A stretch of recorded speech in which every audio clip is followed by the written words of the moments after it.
are going to solve. It's 9702 Physics 9702 paper 1 variant 1 मई जून 2024 सवा घंटे का पेपर है. Let's start. ठीक है, स्टार्ट करते हैं. इतना अच्छा पेपर लग रहा है शुरू शुरू के पहले एमसीक्यू देख के. उसके बाद जो दवाइयां होंगी, जो गोलियां चलेंगी, बंदूकें निकलेंगी. उफ उफ. which unit is an SI based unit? ठीक है, याद रखिएगा ये अक्सर क्वेश्चन पूछता है. कूलम, डिग्री सेल्सियस, ग्राम और एम्पेयर. सो एम्पेयर जो है वो SI बेस्ड यूनिट है. क्लियर है? Because the following could have the same units as the force. Force का यूनिट जो है वो होता है क्या? न्यूटन होता है. न्यूटन का मतलब होता है किलोग्राम मीटर पर सेकंड स्क्वायर. ठीक है भाई, तो जरा भाई देख लेते हैं इसको भी क्या है. सो ये कह रहा है कि energy upon time. So energy का ये होता है जूल और डिस्टेंस का होता है मिनट. ठीक है, एनर्जी का होता है जूल, डिस्टेंस का होता है मीटर. ठीक है, सो जूल को अगर आप ब्रेक करें तो ये आएगा न्यूटन मीटर अपॉन मीटर. तो मीटर से मीटर कैंसिल, सो न्यूटन आएगा. ए ही करेक्ट आंसर है. Clear? The velocity of an object changes from initial velocity u to the final velocity. The velocity represent these velocities. ठीक है, the vectors represent these velocities. Which single vector represent the change in velocity of the object? ठीक है, इनमें से कौन सा vector है कि जो चेंज इन वेलोसिटी को क्या कर रहा है, वो रिप्रेजेंट कर रहा है. जरा देख लेते हैं. Change in velocity delta V. So we need to check the delta V. अब अगर मैं फर्स्ट करो पहला वेक्टर यू बनाता हूँ, जरा सुनना मेरी बात. फर्स्ट वेक्टर अगर मैं यू बनाता हूँ, ठीक है, जो कि टेक्निकली ऐसे बनता है. और सेकंड वेक्टर अगर मैं यू बनाता हूँ, जो कि टेक्निकली यू बनता है. ठीक है, तो भाई ये है v. ठीक है, और ये है क्या है? ये क्या है? ये है u. Clear? So delta v का मतलब होता है, ठीक है, v और माइनस u. जबकि अगर मैं ये डायरेक्ट रिजल्टेंट कैलकुलेट कर लूँ, रिजल्टेंट फाइंड कर दूं ये ऐसे, तो ये मुझे डेल्टा वी नहीं रहेगा बल्कि v प्लस यू देगा रिजल्टेंट. ठीक है, और मुझे चाहिए क्या? v minus you. इसका मतलब है मुझे u की डायरेक्शन को चेंज करना पड़ेगा.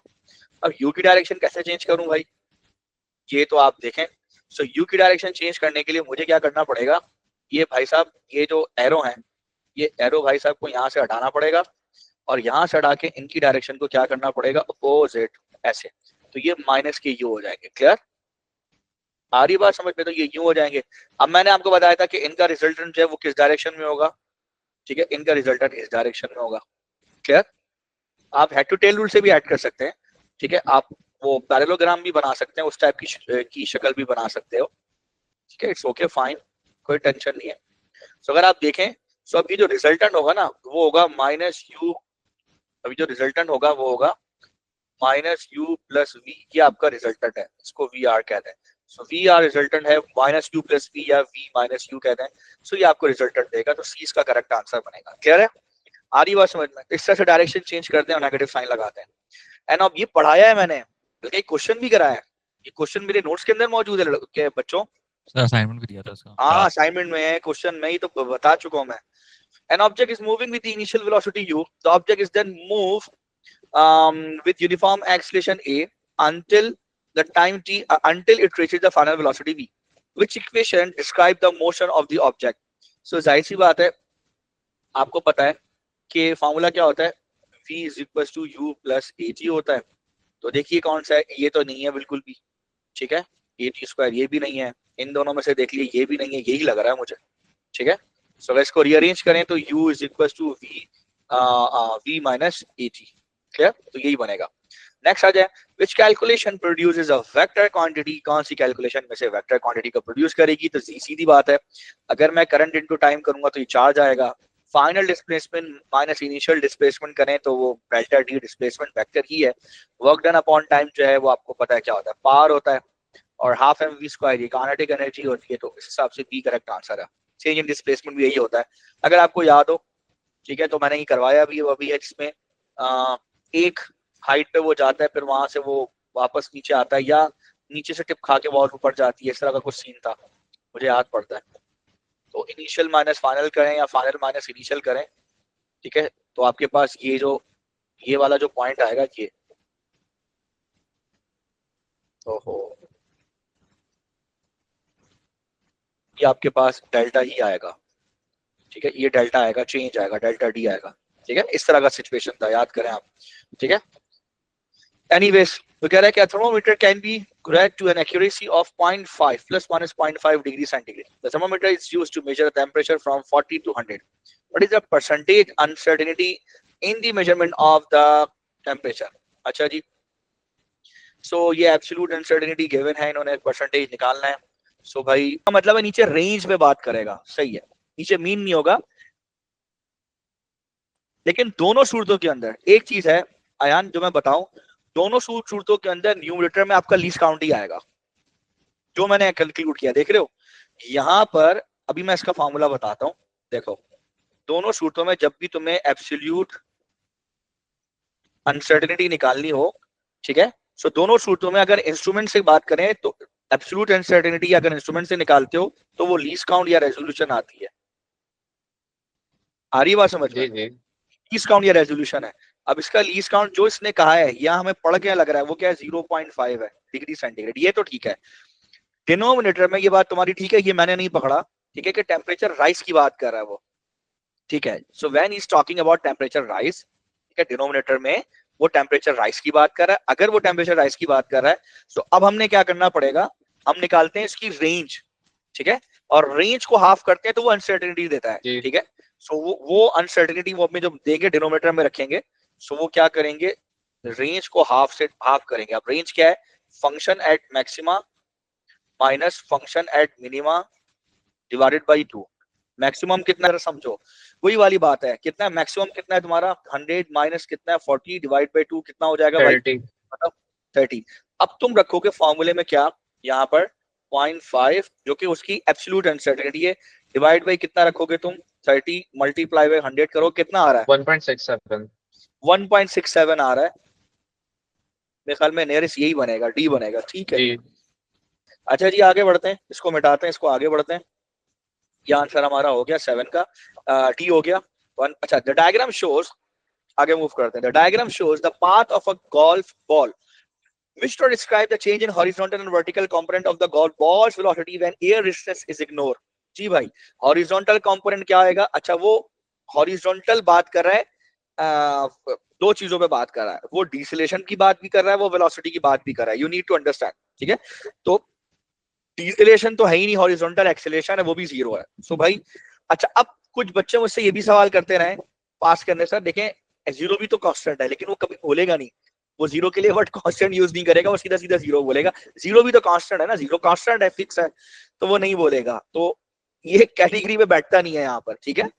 तो कांस्टेंट का वर्ड यूज होता है एक नॉन जीरो वैल्यूज के लिए, ठीक है, जीरो वैल्यू के लिए कभी भी कांस्टेंट यूज नहीं करेगा, ठीक है. तो सी और डी में से एक करेक्ट आंसर इसका हो सकता है, ठीक है. आगे चलते हैं.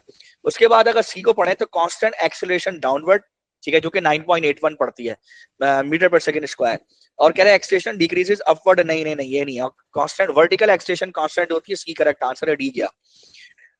अच्छा, an aircraft flies from London to Sydney in a time of 21 hour 40 minutes. तौबा, डिस्टेंस इतना है. What is the average speed? Average speed क्या होगी भाई? Average speed total distance upon total time, total distance upon total times. Total distance कितना है? 17,000, ठीक है, किलोमीटर. अब मुसीबत है कि सब मीटर पर सेकंड में, तो देखो पहले सारा किलोमीटर पर आवर में करो, आखिर में कन्वर्ट कर देना. अब सबसे पहले ये 40 मिनट्स है, तो 21 प्लस 40 अपॉन 60 कर लो, तो बताओ कितना आंसर आता है. तो ये होगा 21.66, तो 21.66 आर. क्लियर? क्या बनता है भाई? 17,000 किलोमीटर है, डिवाइडेड बाई 21.66, ये तकरीबन बनता है 784.64 किलोमीटर पर आवर. यही बनती है एवरेज स्पीड. अब इसे मीटर पर सेकंड में कन्वर्ट करना है तो डिवाइड बाय 3.6 कर दो, ठीक है. तो मैं इसको डिवाइड बाय 3.6 कर रहा हूं, तो ये तकरीबन बनेगा 217 या 218 कर लेता हूं राउंड ऑफ करके, 218 मीटर पर सेकंड. अब जाहिर है इन्होंने 2.2 पे किया हुआ, तो जाहिर है सबको कर दो भाई, 18 को भी 2.2 में 2 सिग्निफिकेंट फिगर में ले जाओ, ठीक है. ठीक है, 220 मीटर पर सेकंड। अब इधर देख लो इसमें 220 मीटर पर सेकंड कौन सा बन रहा है, ए तो वैसे ही निकाल दो ना, 220 आ रहा है तो 2.2 तो गया। देखो यहाँ पर 2.2 इंटू 10 की पावर 7 है, माइक्रो का मतलब होता है 10 की पावर -6, तो ये 2.2 इंटू 10 की पावर +1, तो ये 22 बनेगा, तो बी नहीं हो सकता। सी पॉसिबल है, तुमने सही कह रहे हो, 2.2 इंटू 10 की पावर 11 इंटू 10 की पावर -9, सो ये 2 जीरो बचेगा, तो ये 220 में ही राउंड ऑफ होगा, सही है, सी करेक्ट आंसर है। क्लियर है, बताना पड़ता है भाई। नेक्स्ट है, सुभान अल्लाह, टिका के क्वेश्चन दिए, टिका के भाई, ठीक है। अच्छा भी देख लेते हैं। अ golf club hits a ball, hits a golf ball, the graph shows how the force on the ball varies with time, ठीक है। which graph shows how the velocity of the ball varies with time, यहां से लेके यहां तक ये force है। अगर मैं इस फोर्स को रिजल्टेंट फोर्स कंसीडर करता हूं, तो चलो मान लिया कि अगर ये फोर्स है, ये फोर्स है, तो इसका मतलब ये है कि एक तरह से मैं इसको दिमाग में रख सकता हूँ, ये एक्सीलरेशन टाइम ग्राफ है। If I consider this force as a resultant force, और वो एम ए के प्रोडक्ट की इक्वल होती है, तो मैं इसको एक एक्सीलरेशन टाइम ग्राफ भी कंसीडर कर सकता हूँ, स्केचिंग के हवाले से बात कर रहा हूँ, ठीक है। सो अगर मैं यहाँ से लेकर यहाँ तक एज्यूम करूँ कि ये जो ग्राफ है ये स्ट्रेट लाइन है, स्ट्रेट लाइन होने का मतलब है कि फोर्स आपकी इंक्रीज हो रही है, फोर्स इंक्रीज होने का मतलब एक्सेलेरेशन बढ़ रही है, यानी यहां तक एक्सेलेरेशन इंक्रीज हो रही है, ठीक है। अच्छा जी, देख लेते हैं सबको। तो ये तो कांस्टेंट है, तो सी तो नहीं हो सकता। अच्छा जी, दूसरा ये कि यहां से लेकर यहां तक चलो, यहाँ एक्सेलेरेशन कांस्टेंट है, तो डी भी नहीं हो सकता, ठीक है। अच्छा, सर अब बी है आते जी, सर, जी मैं लग मैं रहा आ रहा बी हूँ, है। मैं चेक कर रहा हूँ, मैं चेक कर लेता हूँ। तो सी और डी तो पॉसिबल नहीं है। अब ए के ऊपर चलते हैं, अगर मैं ए पे चलूं तो ए पे देखो, यहाँ से फेजेस देख लो, यहाँ से लेकर यहाँ तक ये एक्सीलरेशन ज्यादा थी, ये एक्सीलरेशन डिक्रीज हो रही है। हाँ, ये देखो ग्राफ कर्व हो रहा है, एक्सीलरेशन डिक्रीज हो रही है, velocity is increasing with decreasing rate, ठीक है। सो यहाँ पे भी शुरू में भी पॉसिबल नहीं है, क्योंकि हर जगह तो एक्सीलरेशन बढ़ रही है। सो ए भी गया, बी पॉसिबल है, ठीक है। यहाँ से देखो, यहाँ से लेकर यहाँ तक आप चलते चले जाओ, सो ग्रेडियंट इंक्रीज हो रहा है, ग्रेडियंट इंक्रीज होने का मतलब है कि आपकी एक्सेलरेशन क्या हो रही है, इंक्रीज हो रही है। सो बी की पॉसिबिलिटी नजर आ रही है। क्लियर, बी इसका करेक्ट आंसर हो सकता है। क्लियर, आगे चलें। What is meant by the mass and the weight of an object on the earth. Mass, अच्छा भाई, मास क्या है भाई, यार ये भी क्या सवालात देते हैं। It's momentum divided by its velocity, नहीं, गलत। The gravitational force on it, अच्छा देख लें। Weight, the property that resist that, नहीं ये गलत हो गया, ठीक है। The pull of the earth on it, ठीक है। It's it's mass divided by the acceleration of the free fall, गलत हो गया। the property that resists its acceleration, ठीक है। the pull of the earth on it, ठीक है, D लग रहा है इसका करेक्ट आंसर है। क्लियर है, डी इसका करेक्ट आंसर लग रहा है, आप पढ़ लो। a thin horizontal plate area of 0.036 meter square, a thin horizontal plate of area 0.036 meter square is beneath the surface of the liquid, एक हॉरिजॉन्टल प्लेट है, वो सरफेस ऑफ द लिक्विड के नीचे, उसकी डेंसिटी ऑलरेडी गिवन है, sorry, density of liquid given है या fluid given है। the force on the one side of the plate due to the pressure of the liquid is 290, what is the depth of the plate beneath the surface of the liquid, ठीक है। वो ये कह रहा है कि beneath the surface of the liquid उसकी depth कितनी है, डेप्थ बता। अच्छा भाई देख लेते हैं। सो वो कह रहा है the force on one side of the plate due to the pressure of the liquid, यानी कि अगर मैं बात करूं, ये रो जी एच की बात कर रहा है। जी बोले बोले बोले बोले। सर मुझे यही पूछना। हाँ, beneath the surface of the liquid, pressure of the liquid rho g h है, प्रेशर है। और प्रेशर को हम आगे करेंगे फोर्स पर यूनिट एरिया में, तो ये एरिया उधर चला जाएगा, तो रो जी एच हो जाएगा ये उधर। तो यहाँ से हम फोर्स को लिख सकते हैं, फोर्स कितनी हमारी 290 हो जाएगी, ये 930 हो जाएगा, 9.81 हो जाएगा। और इसके अलावा एरिया कितना है, 0.036 हो जाएगा। और ये हाइट निकालोगे beneath the surface of the liquid. चलो अब कैलकुलेट करते हैं।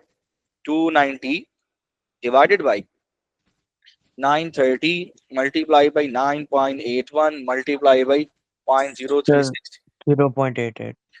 0.88 आ रहा है। सो मुझे तो भाई इसका ए करेक्ट आंसर लग रहा है, ठीक है। आ रही बात समझ में, ठीक है, वो कह रहा है spheres x and y from an isolated system the mass y is greater than the mass x. Clear, वो कह रहा है कि मास y, ठीक है, वो ग्रेटर है मास, यानी कि मास y my ग्रेटर है, मास x mx जो है वो लेसर है.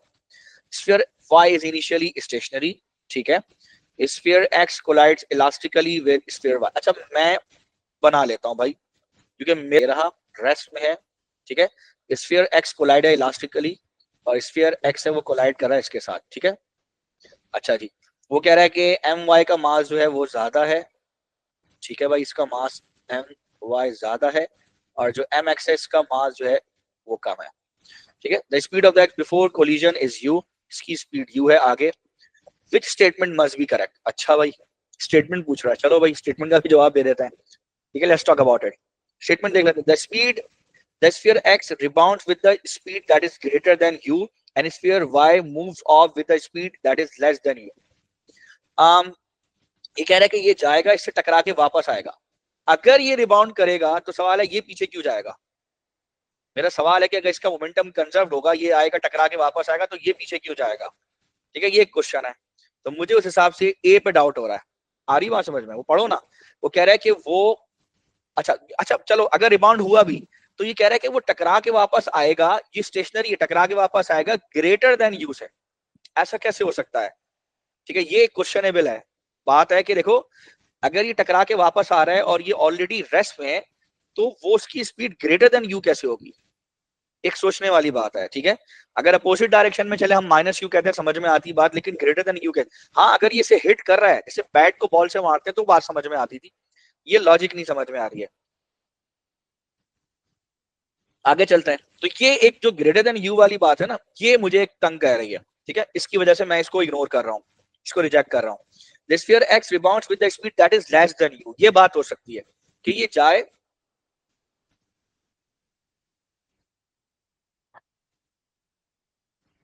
ठीक है. ये हो सकता है कि sphere x rebound with the speed that is less than u. ये हो सकता है ये जाए, टकराए, वापस आए और उससे कम स्पीड में हो. तो सवाल है जितना स्पीड का डिफरेंस है वो डिफरेंस कहाँ गया. अगर ये इलास्टिकली इंटरेक्ट कर रहे हैं तो फर्स्ट करो अगर ये 10 मीटर पर सेकंड से गई वापस और ये वापस आई लेट्स से 7 मीटर पर सेकंड से, जो 3 मीटर पर सेकंड है उस पे बनने वाली जो काइनेटिक एनर्जी, वो एनर्जी इसको मिल गई वाई को, और वाई जो है वो टकरा के राइट साइड पे जाएगी. ये हो सकता है, ये लॉजिक बन सकती है, ठीक है. तो उस हिसाब से पढ़ो. Sphere X rebounds with the speed that is less than u, ठीक है, and sphere Y moves off with the speed that is also less than u. बिल्कुल ये पॉसिबिलिटी बन सकती है. तो मैंने आपको अभी लॉजिकली बताया कि अगर मान लो 10 मीटर पर सेकंड से ये आ रहा है, ये टकरा के वापस 7 मीटर पर सेकंड से आ रहा है, तो जो 3 मीटर पर सेकंड है उससे हो सकता है कि ये आगे जो है वो 3 मीटर पर सेकंड से हो सकता है, या 3 मीटर पर सेकंड पे बनने वाली काइनेटिक एनर्जी से हो सकता है वो एनर्जी लेके ये राइट साइड पे मूव करे. ये पॉसिबिलिटी है, ठीक है. तो मैं इस हिसाब से बी को टिक कर सकता हूँ. अगले ऑप्शन ही पढ़ लेते हैं. Sphere X rebounds with the speed you, ये तो मैंने पहली बात कर ली, ये नहीं हो सकता. Sphere X remain stationary and sphere Y moves off. भाई इसका मास ज्यादा है, ठीक है, इसका मास जो है वो क्या है, कम है. तो ये कम मास वाला ज्यादा मास वाले को ऐसे हिट करे कि ये स्टेशनरी हो जाए, ये ज्यादा मास वाला मूव करे, ठीक है. ये थोड़ा सा समझ में आने वाला जो है वो वाकया नहीं है. कोलिजन हो नहीं सकता इस तरह से, ठीक है. आ रही बात समझ में या नहीं आ रही है, क्लियर है. सो इस हिसाब से मुझे डी भी ऑप्शन नहीं लग रहा, मुझे जो ऑप्शन लग रहा है वो बी लग रहा है, क्लियर है. अच्छा अब नेक्स्ट क्वेश्चन की तरफ बढ़ते हैं. A ball of mass 0.1 kg is thrown towards a stationary vertical bat. The ball hits the ball. The ball hits the bat with the horizontal velocity of 20 meter per second. The ball rebounds and leaves the bat with the horizontal velocity of 15 meter per second. तो क्या है कि ये गई और वापस टकरा के वापस आई, टकरा के वापस आ रही है, तो उस वक्त उसकी वेलोसिटी है 15 मीटर पर second towards left. Change in momentum पूछा है, तो चेंज इन मोमेंटम जो है वो होगा फाइनल माइनस इनिशियल. तो फाइनल को आप पॉजिटिव, इनिशियल को नेगेटिव लें, तो अब आप यहाँ पर लिख भी सकते हैं m डेल्टा v भी कर सकते हैं, mass into v minus u भी कर सकते हैं. मास है 0.10, फाइनल कितना है प्लस 15, इनिशियल कितना है माइनस का 20, तो ये हो जाएगा 35, 3.5. D correct answer, clear. चलो इधर आ जाते हैं. An isolated object of negligible weight is acted on by two coplanar forces of the same magnitude in which diagram is the object in equilibrium. वो कह रहा है कि किस डायग्राम में, ठीक है, वो जो ऑब्जेक्ट है वो इक्विलिब्रियम के अंदर। आओ जरा इसको भी चेक कर लेते हैं, ठीक है। तो सबसे पहले तो देखो भाई, इसको जरा चेक करते हैं। ये दोनों अपोजिट डायरेक्शन में फोर्सेस लग रही हैं, तो sum of all the forces equals to 0। या तो यूं कर लो, या डाउनवर्ड और अपवर्ड फोर्सेस का जो सम है वो 0 हो जाएगा। दूसरी बात, अगर फर्ज करो, समझाने के लिए बात कर रहा हूं, अगर फॉर एग्जांपल यहाँ इस पे पिवट यहाँ लगा दूं, तो भाई पिवट से ये एंटी क्लॉकवाइज मूवमेंट बनेगा, इसका जो है इस डिस्टेंस पे इक्वल डिस्टेंस पे क्लॉकवाइज मूवमेंट बनेगा, तो टर्निंग इफेक्ट भी 0 हो जाएगा, दोनों मूवमेंट बैलेंस हो जाएंगे। तो ए हो सकता है इसका आंसर, जहां पे दोनों चीजें फुलफिल हो रही हैं। बी देख लो, बी में फर्ज करो बीच में पिवट लगा दूं मैं, ठीक है, कहीं पे कुछ बोला नहीं है उसने। सो ये अपवर्ड फोर्स है, ये डाउनवर्ड है, बैलेंस हो जाएंगी। बैलेंस होने का मतलब है फर्स्ट कंडीशन फुलफिल हो रही है, सेकंड फुलफिल नहीं होगी, क्योंकि ये यहाँ से लेकर यहाँ तक ये इसका टर्निंग इफेक्ट होगा जो कि एंटी क्लॉकवाइज डायरेक्शन में होगा, और यहाँ से लेकर यहाँ तक इसका जो टर्निंग इफेक्ट होगा ये क्लॉकवाइज डायरेक्शन में होगा, ठीक है, बल्कि दोनों ही एंटी क्लॉकवाइज डायरेक्शन में, दोनों ही। तो इसका मतलब है कि रिजल्टेंट जो मोमेंट आएगा वो आएगा एंटी क्लॉकवाइज डायरेक्शन में, और ऑब्जेक्ट घूम ही रहा होगा, ठीक है। आपकी तरफ से बताऊं, ऑब्जेक्ट घूम ही रहा होगा इस तरह से। सो ये नहीं हो सकता, ठीक है। सी में भी पॉसिबिलिटी नहीं है, ठीक है, सी में भी पॉसिबिलिटी नहीं है। वो कह रहा है कि in which diagram the object is in equilibrium, ठीक है। क्यों नहीं है? क्योंकि फर्स्ट कंडीशन फुलफिल नहीं हो रही। आप सेकंड तो फुलफिल कर लोगे यहाँ पे बैठ के, सेकंड फुलफिल हो जाएगी। कैसे हो जाएगी? ये क्लॉकवाइज देगा, एंटी क्लॉकवाइज देगा, और ये क्या देगा? क्लॉकवाइज मोमेंट देगा, तो वो तो बैलेंस हो जाएगा। लेकिन भाई ये दोनों फोर्सेस अपवर्ड जा रही हैं, अपवर्ड जाने का मतलब रिजल्टेंट फोर्स इस डायरेक्शन में होगी, तो फर्स्ट फुलफिल नहीं होगी। इधर आओ, तो भाई एक फोर्स यहाँ, एक फोर्स यहाँ, तो रिजल्टेंट फोर्स यहाँ, तो ऑब्जेक्ट यूं जा रहा होगा, तो सेकंड पे तो जाने की बात ही नहीं है, फर्स्ट भी फुलफिल नहीं हो रही, तो भाई डी भी इनकरेक्ट हो जाएगा। क्लियर? सो ये चला गया। अब आते हैं क्वेश्चन नंबर 15 के ऊपर, ठीक है। Uniform beam PQ rests horizontally on a support at point S. A rope is attached at one end of the beam. The rope is at an angle of 60 degree to the vertical and exert a force F in Newton on the beam. What is the moment in Newton meter of the force about point S? ठीक है। सो भाई ये तो मेरे ख्याल में मुझे याद पड़ता कराया भी है, ठीक है, तो देख लेते हैं इसको, कोई टेंशन नहीं है भाई, ठीक है। ये फोर्स है, बेसिकली फोर्स तो वही है, लेकिन फोर्स का ये वर्टिकल कंपोनेंट है। सो ये आपका हो जाएगा F cos 60 डिग्री, ठीक है, ये हो जाएगा। और यहाँ पे इधर आपने मोमेंट लेना है, ठीक है। तो कह रहा है what is the moment of the force about point S। तो आपने इसके वेट को छोड़ देना है, इसका वेट होगा ना डाउनवर्ड, उसको आपने छोड़ देना, उसकी बात नहीं करनी। यूनिफॉर्म बीम है, सो आप इसका सिर्फ इस डायरेक्शन में मोमेंट लेंगे। सो F cos 60 इंटू 2.5 माइनस 0.3 करेंगे। सो F cos 60 multiply by 2.5 minus का 0.3, ठीक है, ये हो जाएगा F इंटू परपेंडिकुलर डिस्टेंस यानी मोमेंट आर्म, तो ये हो जाएगा 1.1 F, ठीक है। सो ए इसका आंसर होगा। क्लियर? नेक्स्ट चलें। ये क्वेश्चन, अरे आयरा भी तो कर, आयरा, आयरा जी सर। शक्ल याद आ रही है कुछ क्वेश्चन की? जी सर, बी एस का ये आंसर है आंसर। यार अभी दिमाग लगा के हमने किया था, ठीक है। ये क्वेश्चन अच्छा सवाल है, चलो करा देता हूँ, रिकॉर्डिंग में आ ही रहा है। The diagram shows the dimension of an elastic cord used to project a stone. The tension in the cord is T when the cord is pulled into the shape shown. ठीक है भाई। Which force does the elastic cord exert on the stone? यानी tension पूछ रहा है वो आपसे, और टेंशन भी ऐसे नहीं पूछ रहा। सुनो कौन सी, ये जो स्टोन है, इस स्टोन पे दो फोर्स लग रही होंगी, ये टेंशन, एक टेंशन ये, इसके कंपोनेंट नीचे वाले का कंपोनेंट और ये ऊपर वाले का कंपोनेंट, दोनों टेंशंस के कंपोनेंट्स पे लग रहे होंगे, जो रिजल्टेंट फोर्स इस डायरेक्शन पे लगा रहे होंगे इसको, ठीक है। सो मुझे दोनों टेंशंस के कंपोनेंट निकालना है। तो अगर मुझे ऊपर वाले का कंपोनेंट निकालना है तो मुझे एंगल चाहिए, जो कि एंगल मेरे पास नहीं है, ठीक है। नीचे वाले का निकालना है तो भी एंगल चाहिए, तो ऊपर वाले का T cos थीटा, इसको थीटा कर लो, नीचे का भी T cos थीटा होना चाहिए। मैं cos पे से बचूंगा, तो T cos theta plus T cos theta is equal to resultant कर देते हैं इसको, ठीक है। So 2T cos theta is equal to resultant. अब थीटा कैसे निकालें? तो थीटा जो है वो होगा, अगर cos थीटा की बात करें तो बेस अपॉन हाइपोटेनस आता है, यानी एडजेसेंट अपॉन हाइपोटेनस। तो एडजेसेंट पे 6 है, हाइपोटेनस पे 10 है, सो 2T, मैं सिंपल 6 अपॉन 10 लिख रहा हूँ यहाँ पे, ठीक है। सो 6 अपॉन 10 कर दिया, यानी एडजेसेंट ये कर दिया, वो आपको हाइपोटेनस कर दिया। सो 2 3 ज़ा 6, 2 5 ज़ा 10, तो ये क्या हो जाएगा 6T अपॉन 5 हो जाएगा रिजल्टेंट, जो उस पर लग रही होगी। तो इस हिसाब से ये 20 का करेक्ट आंसर बनता है। क्लियर है? आ रही बात समझ? नेक्स्ट चलते हैं। A box of weight 40 Newton is pushed with a horizontal force of 20 Newton along a level ground of a distance of 2.4. ठीक है. The box is then lifted at a constant velocity through a height of 1.6 meter by a vertical force.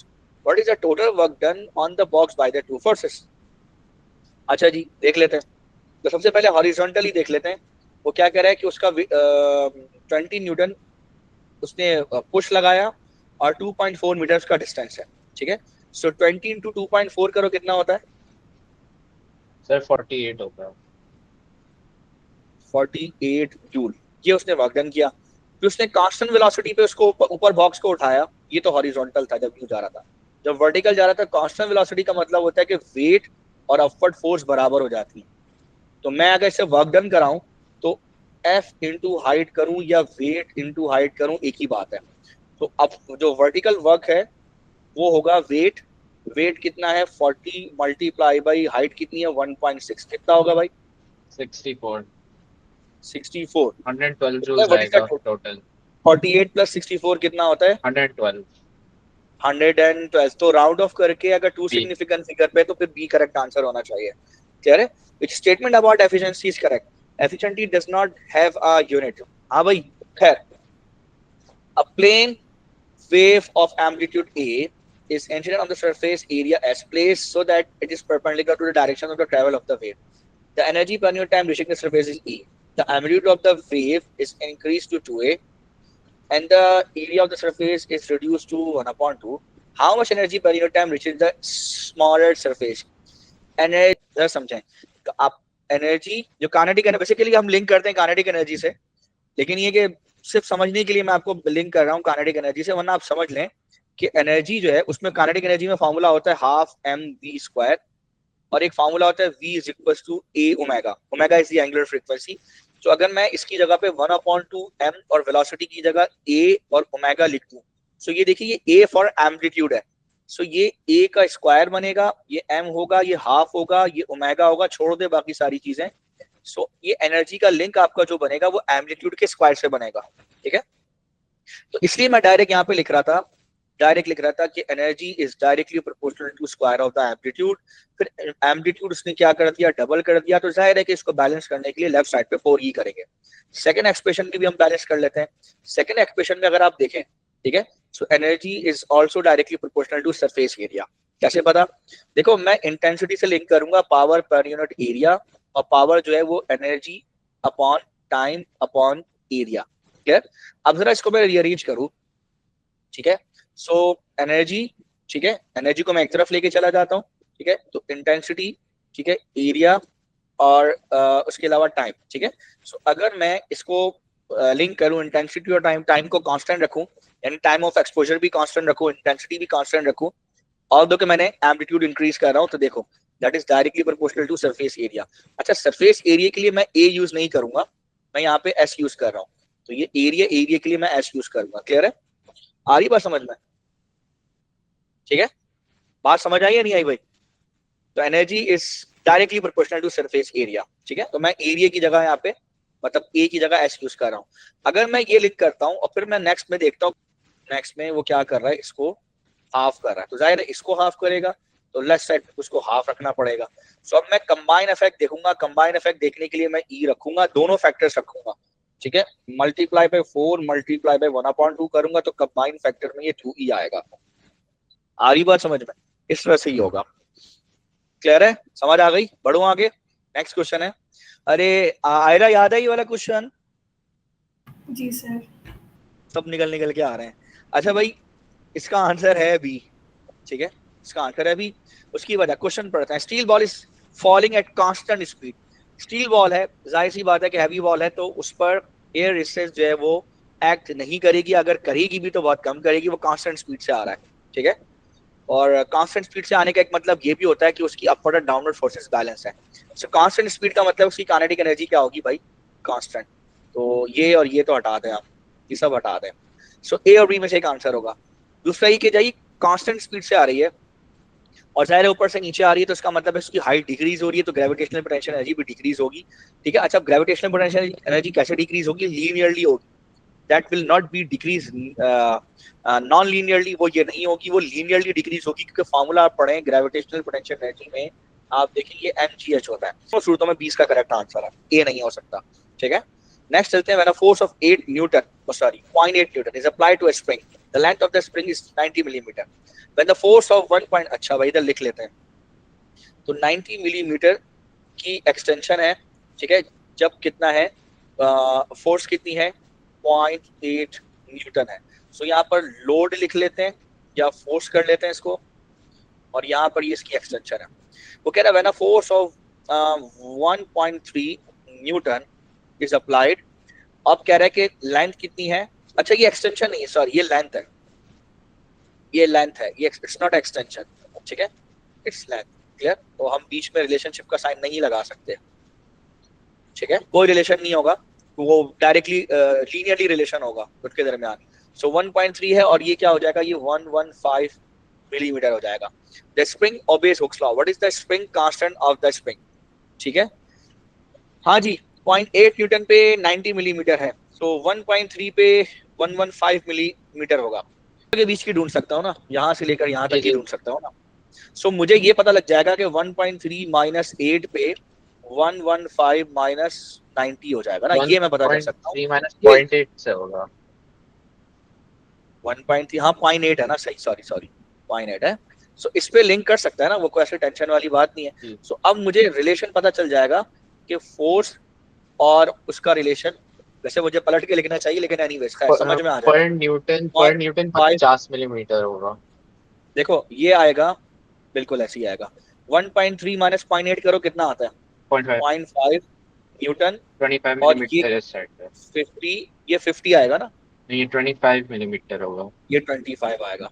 ठीक है, 25 millimetre. Clear, इसका मतलब ये है कि 0.5 Newton के वेट पर 25 मिलीमीटर की एक्सटेंशन हो रही है। ठीक है, अब जरा सुनना। ठीक है, यहाँ तक सही है। तो ये आ गया। अब यहाँ से अगर मैं स्प्रिंग कांस्टेंट लूं तो वो आ जाएगा delta force upon delta x आ जाएगा।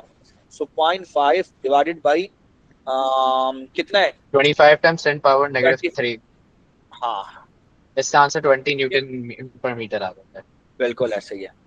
वरना अगर इसको मिलीमीटर में ही रखते तो मेरे ख्याल में ये वैल्यू आपकी पावर 3 कम आती। ठीक है, तो वो भी हम हो ही जाता मिलीमीटर में, इतना मसला नहीं था। 30 का करेक्ट आंसर है। क्लियर है, सही है। तो ये डिफरेंस लेके ही आया जाएगा आपका, और किसी तरह से नहीं आएगा। An experiment is carried out using a metal wire to investigate how it responds to varying tensile force. The cross-sectional area of the wire is constant. ठीक है, tensile force है खींच रहे हैं। Which graph has a gradient that is equal to the Young's modulus of the metal.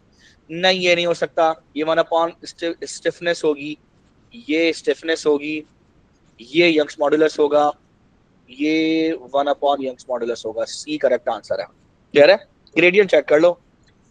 हाय मजेदार सवाल। For a wire, Hooke's law is obeyed for a tension F and extension X. The Young's modulus for the material of the wire is E. Which expression represents the elastic potential energy stored in the wire? Elastic potential energy half Fx हो सकता है, ये हो सकता है, और kx square भी हो सकता है। अब ये कैसे आया, तो भाई इसका ग्राफ ये रहा, तो आप इस ग्राफ का वो निकालना है, एरिया निकालना है। ठीक है, तो आप एरिया निकालेंगे तो ये हाफ F और X होगा, ये ट्राइंगल बन रहा है, तो ये इसका करेक्ट आंसर होगा। ठीक है, a plane polarized wave has an amplitude A. The wave is normally on a polarizing filter. The transmission axis of the filter is at angle theta to the plane of the polarization of the incident wave. What is the amplitude of the wave that emerges from the filter? जो निकल रही है उसका amplitude पता करो। ठीक है भाई, सो भाई हमें पता है कि ट्रांसमिशन अपॉन यानी ट्रांसमिटेड एम्पलीट्यूड अपॉन इंसिडेंट का ये रेशियो होता है कोसाइन स्क्वायर ऑफ थीटा। ये मलूज लॉ है, तो उधर इसको भेज दो तो ये ए नॉट कॉस स्क्वायर थीटा है। सो इन्होंने ए नॉट नहीं लिया, ए लिया, इट्स ओके फाइन। सो अच्छा एक चीज और, ये एम्पलीट्यूड्स हैं तो एम्पलीट्यूड्स में आपका स्क्वायर ही आता है। आई रिपीट, एम्पलीट्यूड में स्क्वायर ही आता है। ठीक है, अगर आप देखें इंटेंसिटी का, अगर मैं इसी का रेशियो निकालूं तो इंटेंसिटी में स्क्वायर नहीं होगा। ठीक है, एम्पलीट्यूड्स में स्क्वायर हो रहा होता है। सही, तो यहाँ पर जाके जाहिर है ये भी स्क्वायर ही बन जाए। ए क्यों होगा, वो कह रहा है what is the amplitude of the wave that emerges from the, अच्छा इसका स्क्वायर रूट लेंगे ना, हाँ बिल्कुल ठीक है। स्क्वायर रूट लेने पे ए नॉट कॉस थीटा होना चाहिए, बिल्कुल सही है।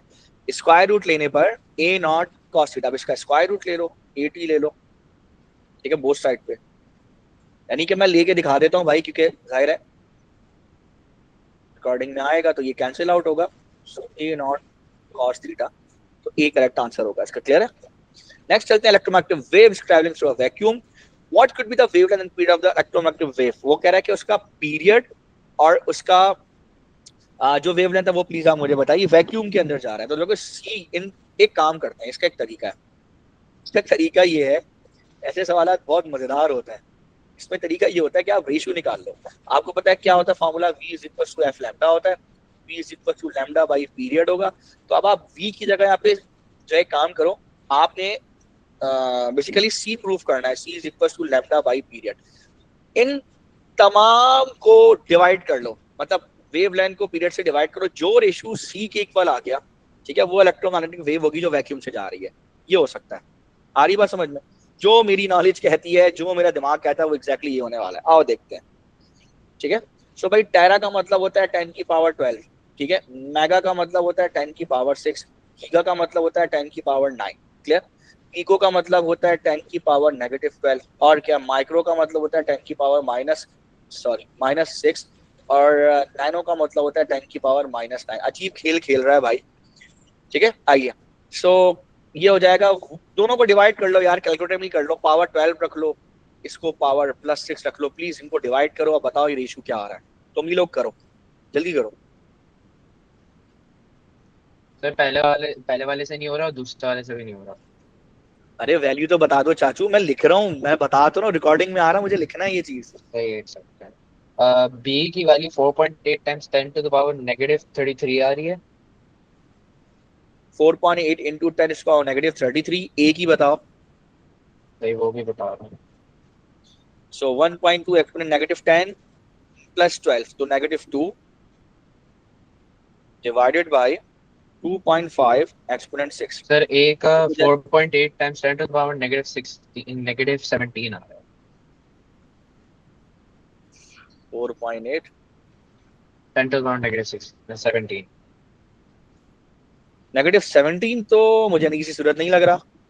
ना ना ना ना, 2 2 4 2 6 2 8 एक 9 -9 लगे भाई। -9 सॉरी। तो यहाँ पर भी सी ही करेक्ट आंसर है। एक सेकंड, 8 हाँ है। हो गया, सी ही करेक्ट आंसर है। कैसे है कि ऊपर 1.2 देखो, ऊपर है 1.2 और 1.2 के आगे पावर वो भी लेनी है ना, तो 12 120 होगा। ऊपर होगा 120x 120, 1.2 का 2 से मल्टीप्लाई 120 और एक्सपोनेंट -12, ठीक है।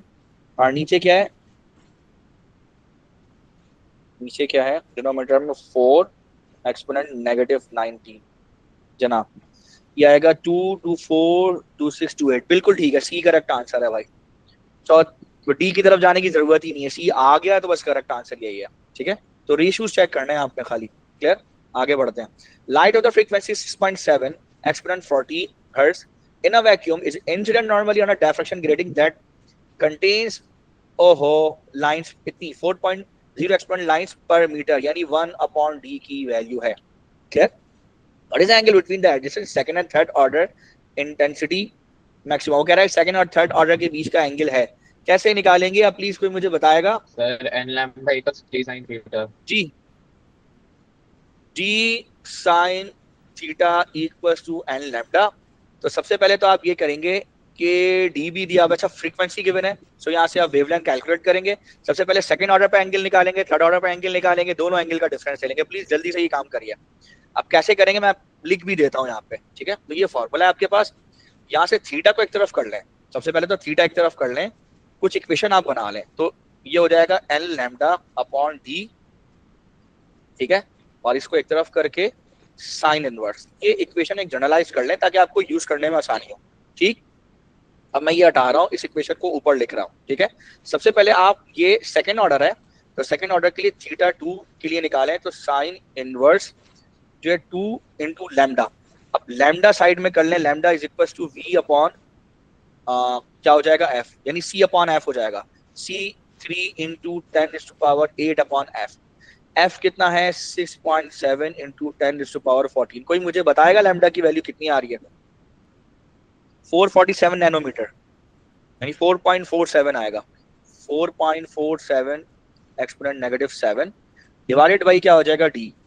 अब मसला ये कि 1/d की वैल्यू तो ऑलरेडी 4 गिवन है, बस तो मैं multiply डिवाइड कर में देना। डी मल्टीप्लाई करना है। सो मैं इधर ही कर लेता हूँ, ठीक है। सो मुझे डिवाइड करने की जरूरत कतन नहीं है। एक सेकेंड, ये लाइन हटाता हूँ और बराबर में इसको मैं मल्टीप्लाई पे क्या कर देता हूँ 1/d। ये 1/d है, 1/d की वैल्यू 4 है। सो यहाँ मैं डायरेक्ट 1/d की वैल्यू को मल्टीप्लाई कराऊंगा 4.0 इंटू 10⁵। क्लियर? जरा कोई मुझे बताएगा क्या वैल्यू आ रही है ये? मेरे अच्छा पास सर, आपने पहले बार अच्छा ये 20.9 आपने ये दूसरा वाला रखा। फर्स्ट की ये θ2 है ना। अच्छा सही। अब इसी का अब इसी का θ3 करते हैं। ये यही चीजें सब रखते हैं, ठीक है। हाँ, अब इसी का θ3 करते हैं, तो θ3 क्या हो जाएगा साइन इनवर्स, और ये 3 इंटू लैम्डा कितना था, हमने लैम्डा कितना निकाला था 4.47 इंटू 10⁻7 डिवाइडेड बाई, डिवाइड नहीं करना मल्टीप्लाई करना था मैं। सो इधर ले आते हैं, इधर ही। सो मल्टीप्लाई बाई क्या है 4 इंटू 10⁵। क्लियर? सो ये θ3 कितना है हमारे पास 32.5 32.5 डिग्री। अब ये डेल्टा थीटा ले लो भाई, 11.5 यानी 12। जी। इस तरह के सवाल भी आते हैं भाई, ठीक है। आ रही बात समझ? नेक्स्ट चलते हैं। नेक्स्ट क्या कह रहा है, मैं हटा रहा हूँ इसको अब, ठीक है। नेक्स्ट क्या कह रहा है कि the siren of a moving police car emits a sound wave with a frequency of 440 hertz. ये एक्चुअल फ्रीक्वेंसी है, ठीक है। The stationary observer hears the sound of frequency 494, उससे ज्यादा। ये है observed frequency, apparent frequency. The speed of the sound in the air is 340 meter per second. What could be the speed and the direction of the movement of the car? यार ये मुझे याद पड़ता है, मैंने किया हुआ है। 37 इसका आंसर है ये, और 37 मूविंग टूवर्ड्स द ऑब्जर्वर 20 का आंसर है। मुझे ऐसा लगता है, मैं गलत भी हो सकता हूँ, बट मैंने किया हुआ है, मुझे ऐसा याद पड़ता है। अच्छा क्यों 37 इसलिए याद है कि किया हुआ है, और टूवर्ड्स इसलिए कि उसकी एपरेंट फ्रीक्वेंसी एक्चुअल से ज्यादा है, इसलिए टूवर्ड्स है। तो बी लग रहा है मुझे। फिर भी कर लेते हैं, करके देखने में हर्ज नहीं, वो जरूरी है करना। तुक्का भले जरूर मारे, लेकिन सॉल्व लाजमी करें। सो चलो let's. So observe frequency is equal to v upon v। करीब आ रहा है, जी सर, 494 आपने है ना, तो सही उसकी जो बोला। Observe greater than actual frequency जी। सो नीचे डिनोमीटर उसका श्रिंक हो रहा होगा, ठीक है। सो डिनोमीटर सब्ट्रैक्ट होगा, v minus v s multiply by f. अब यहाँ से आप इक्वेशन में रखें, ठीक है। सो v कितना है, v आपने कैलकुलेट करना है। वेलोसिटी ऑफ सोर्स है, और सॉरी वेलोसिटी ऑफ साउंड तो आपको पता है कितनी है, वो 340 गिवन है। नीचे 340 माइनस वेलोसिटी ऑफ सोर्स निकालनी है, मल्टीप्लाई बाय ये 440 हर्ट्ज है, और लेफ्ट साइड में उसकी एपरेंट फ्रीक्वेंसी जो कि 494 है। सॉल्व करें यहाँ पर और वीएस निकालें तो 37 के करीब कुछ वैल्यू आएगी वो मीटर पर आंसर सेकेंड। आ रहा है 37.17। ठीक है, 37 अप्रोच कर रहा है। नेक्स्ट है the diagram shows a shape at one instant in the time of part of a stretched string as a wave travels along it from left to right. Progressive wave है, दिमाग में रखना, to slow progressive wave है, standing wave नहीं है। गलत करके मत आना, ठीक है, वरना पिटोगे, ठीक है। तो एक चीज तो ये, तो अभी इसको चले देख लेते हैं।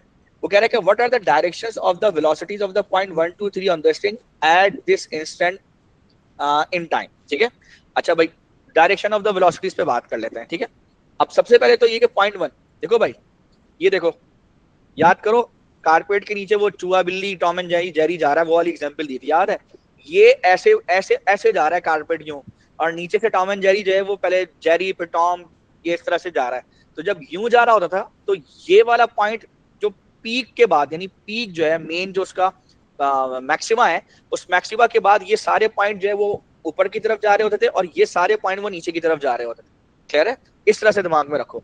सो अगर मैं ये कंसीडर करूं कि ये वेव जो है, अब यही नहीं पता ना लेफ्ट से राइट जा रही, राइट से लेफ्ट डायरेक्शन वेलोसिटी, ठीक है। अगर फर्स्ट करो लेफ्ट से राइट की तरफ जा रही है, तो ये सारे के सारे ऊपर जाएंगे, ये पार्टिकल्स सारे के सारे नीचे आएंगे। मेरे हिसाब से 2 वाला पॉइंट जो है वो ऊपर जाना चाहिए। क्या हो गया? 2 वाले पॉइंट सारे ऊपर जाने चाहिए और 1 वाले सारे नीचे आने चाहिए। क्लियर है? बात समझ आई या नहीं आई? हेलो, ठीक है।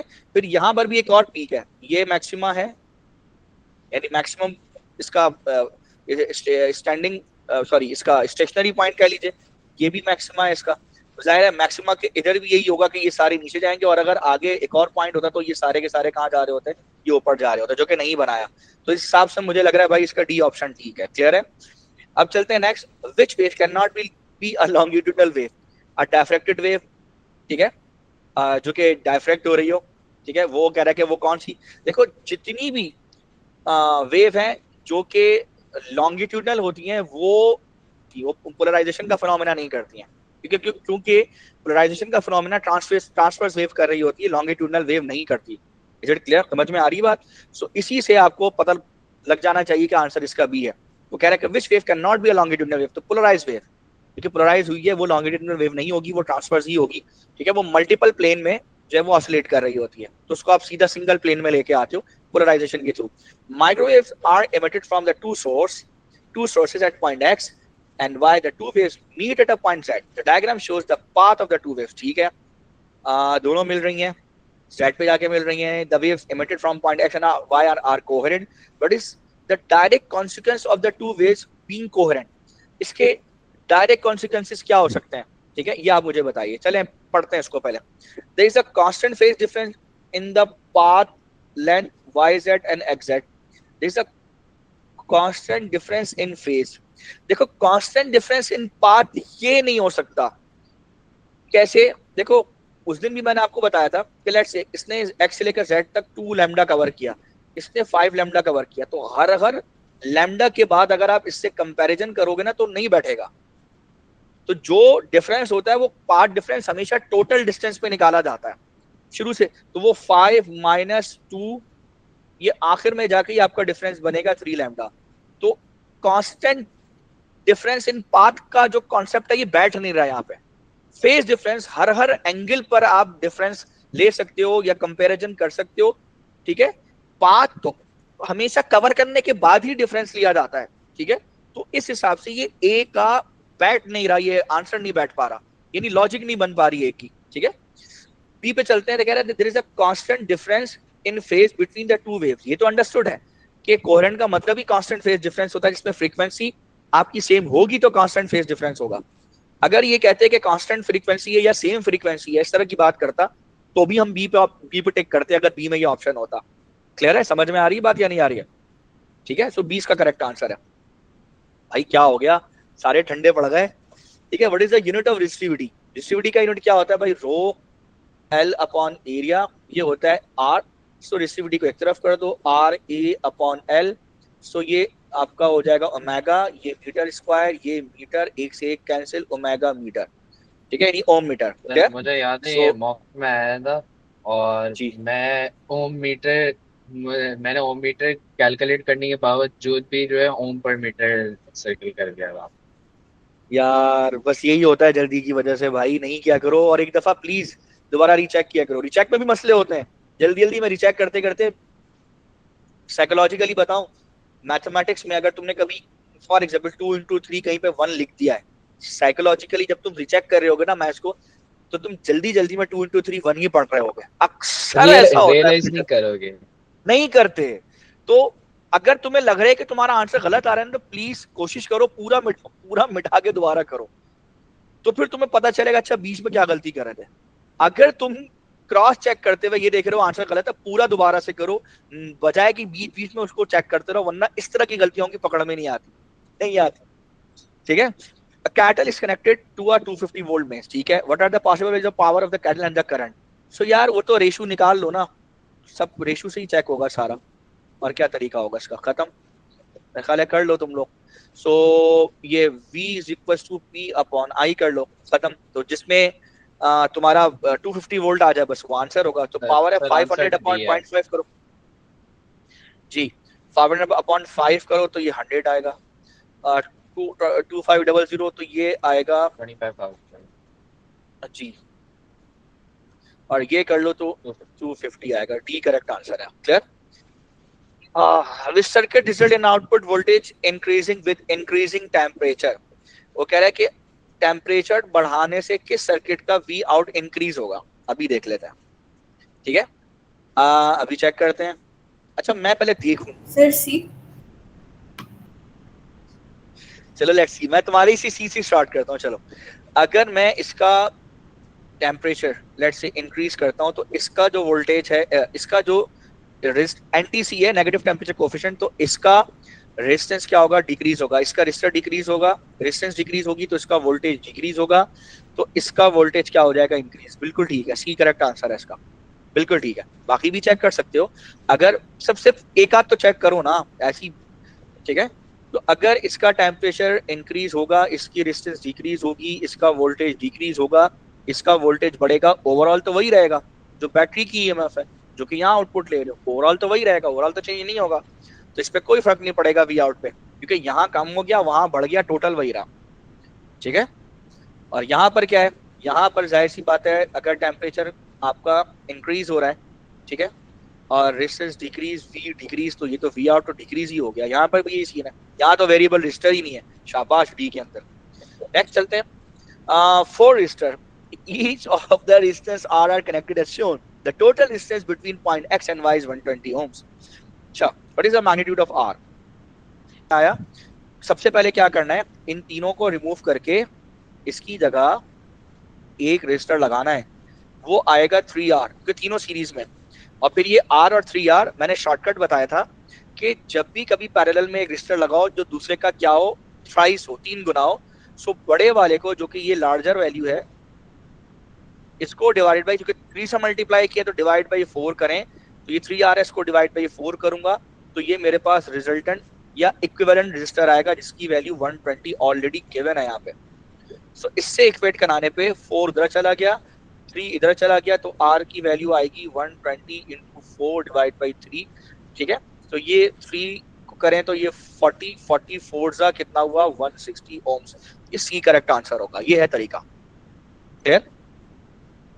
नेक्स्ट है, लिख लें भाई, नेक्स्ट है अ सेल विद इंटरनल रजिस्टर, वही कहानी है। देखो यार घूम फिर के एक ही सवाल करता है कि इसकी रेजिस्टेंस कम होने से या ज्यादा होने से टर्मिनल पोटेंशियल पे कितना फर्क पड़ता है, सारी कहानी यही है। और लेट देखते हैं, a cell with internal resistance is connected to a variable resistor R as shown. The resistance of the variable resistor is gradually decrease. इसकी वैल्यू डिक्रीज की, यानी पूरे सर्किट की जो रेजिस्टेंस है वो डिपेंड करती है R प्लस इंटरनल रेजिस्टर के ऊपर।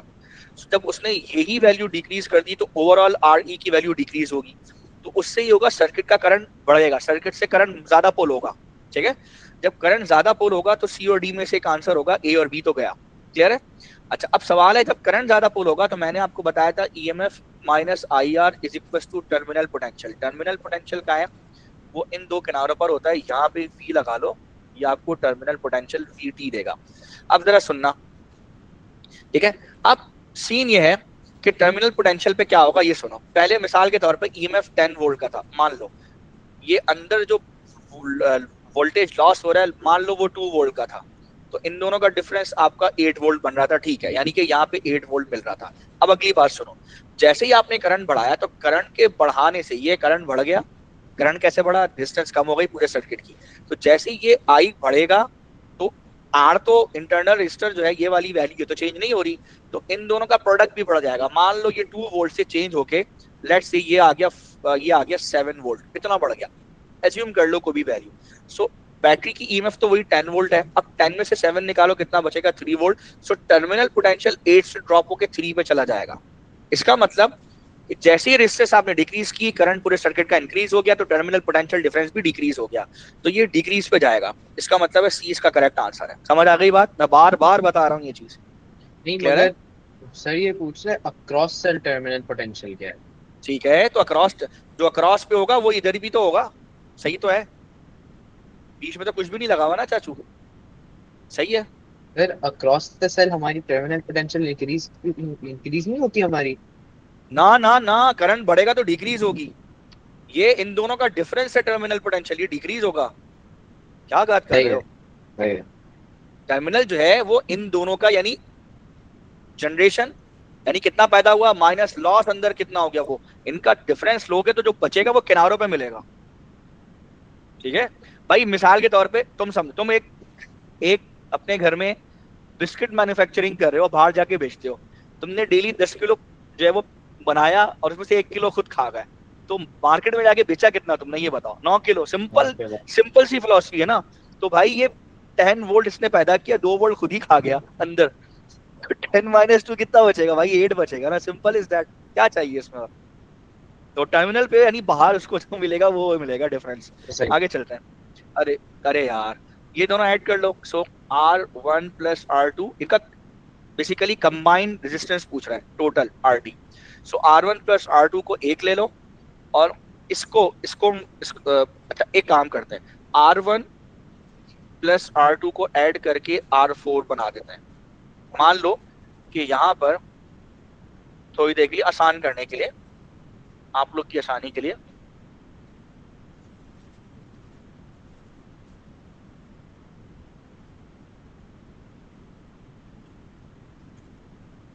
ठीक है। सो यहाँ पर या लेट्स से कि ये R4 है। अब आपके लिए सहूलत हो जाएगी, तो अब आप ये निकालोगे डायरेक्ट। अब निकालोगे कैसे, यहाँ पे प्रोडक्ट वाला फॉर्मूला तो कहीं पर भी नहीं, तो आप निकालोगे 1/1 RE equals to 1/R3 plus 1/R4, यही होगा ना। सो 1/R3 प्लस 1/R4 किसके बराबर है, R1 प्लस R2 के। अब आप देख लो कहाँ है ये लिखा हुआ, 1/RE is equals to 1/R1 plus 1/R2 is 1 plus 1/R3, ठीक है। तो अब आपने देख लिया, डी करेक्ट आंसर होगा, ठीक है। नेक्स्ट है, hydrogen and deuterium can be represented by फिर hydrogen and deuterium can be represented by the nuclide symbol 1 और 2, ठीक है, रिस्पेक्टिवली। और एक ट्रिटियम भी होता है तीसरा इसका। What is the difference between hydrogen and deuterium? भाई इसमें 1 प्रोटॉन होगा और 0 न्यूट्रॉन होगा, इसमें 1 प्रोटॉन होगा और 1 न्यूट्रॉन होगा। अब इससे ज्यादा क्या डिफरेंस हो सकता है, ठीक है। बाकी पढ़ लेते हैं इनको भी, क्या करें। ड्यूट्रियम है, atom has twice the number of electron, नहीं, जितना प्रोटॉन होता है उतना ही इलेक्ट्रॉन होता है, तो ये गलत हो जाएगा। The deuterium nucleus has a charge but the hydrogen, नहीं नहीं नहीं नहीं, प्रोटॉन दोनों में। The deuterium nucleus has less mass than the, नहीं वो ज्यादा है उसका मास, क्योंकि उसमें न्यूट्रॉन ज्यादा है, गलत। The deuterium nucleus has half the charge per unit mass of the hydrogen, ये हो सकता है half the charge per unit mass, क्योंकि रीजन क्या है, चार्ज अपॉन मास के रेशियो की बात कर रहा है। सो अगर मैं लेट्स से इधर कहीं लिख देता हूँ, इधर देखो यार सर ड्यूट्रियम के अंदर जो हमारे पास जो है मास तकरीबन डबल हो जाती है ना, क्योंकि अब एक न्यूट्रॉन और एक प्रोटॉन साथ में हो गया। जी जी जी बिल्कुल ऐसी है, मास डबल हो जाएगा तो चार्ज भी तो बढ़ेगा। अच्छा नहीं सॉरी, चार्ज नहीं बढ़ेगा, चार्ज वही रहेगा।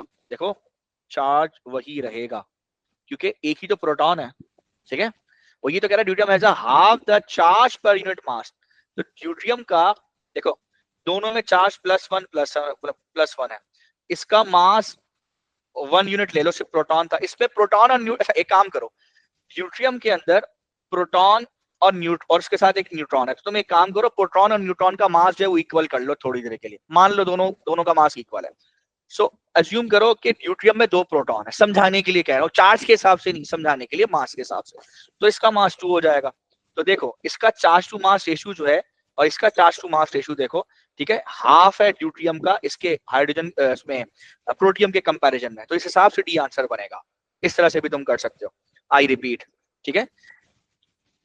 ड्यूट्रियम के अंदर तुम देखो एक प्रोटॉन एक न्यूट्रॉन है, तो मास उसका न्यूट्रॉन के ऐड होने से डबल हो जाता है, ठीक है, ये रहा डबल, 2m कर दिया मैंने, ठीक है। सो इसका चार्ज टू मास रेशियो जो ड्यूट्रियम है उसका कम है, और जो प्रोटियम का चार्ज टू मास रेशियो है वो ज्यादा है। तो आप अंग्रेजी पढ़ो, the deuterium nucleus has half the charge per unit mass of the hydrogen nucleus, ठीक है, खत्म है। आ रही बात समझ में, ठीक है, सेट है। आगे चलते हैं, radioactive sample decays by emitting beta negative particles. The energy release in a decay process is same for each nucleus that decays, but the beta particles emitted have a continuous range of kinetic energy. Beta particles की वो कह रहा है कि continuous range of kinetic energy है। सवाल है क्यों? वो कह रहा है कि which statement explain why the beta particles are emitted with a continuous range of kinetic energy, यानी डिस्क्रीट नहीं होती, डिस्क्रीट एनर्जी नहीं होती, क्वांटाइज नहीं होती, एक दूसरे का मल्टीपल नहीं होती, ठीक है। तो ये वाला सीन है, आओ जरा देख लेते हैं इसमें क्या सीन है। Some of the energy release is given to the remaining nucleon in the nucleus.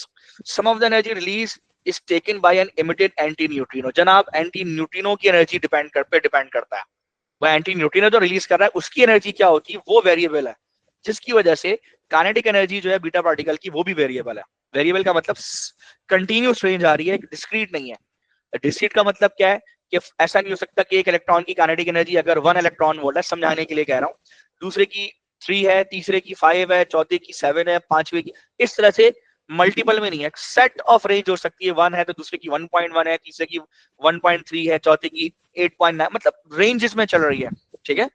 तो ये वाली बात है, उसका उसकी मेन वजह एंटी न्यूट्रिनो है, ठीक है। सो पी इसका करेक्ट आंसर है। This particle is not a fundamental particle, तो क्वार्क है, न्यूट्रॉन नहीं है, ये आंसर होगा। What is the charge of an anti top quark? Top quark का चार्ज होता है +2/3, ऐसा ही तो है। ये सो नेगेटिव एंटी का माइनस का 2/3 हो जाएगा, ठीक है। सो 40 का इसका ए आंसर है, ठीक है भाई।